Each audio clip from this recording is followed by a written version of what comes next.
আসসালামু আলাইকুম, জুম্মা মোবারক এভরিওয়ান। সবাই কেমন আছেন? আলহামদুলিল্লাহ আমি ভালো আছি।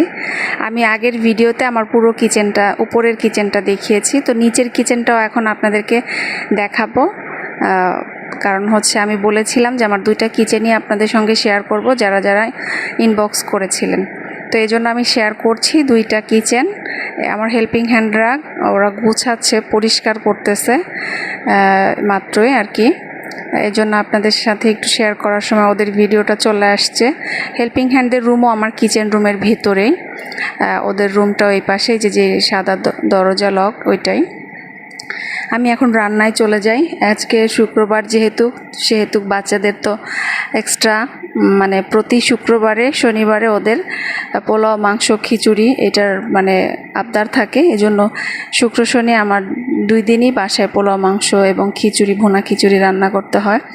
আজকে ভুনা খিচুড়ি করিনি, এটা কালকে করব। আজকে হচ্ছে মুরগির রোস্ট, তারপরে গরুর মাংস আর পোলাও আর সালাদ করব, আর সাথে ডেজার্ট হিসেবে একটা পায়েস রান্না করব। তো হচ্ছে পোলাওটা বসিয়ে দিয়েছি, এদিকে গরুর মাংসটা প্রেসার কুকারে দিয়েছিলাম। এখন নামিয়ে হচ্ছে ওটা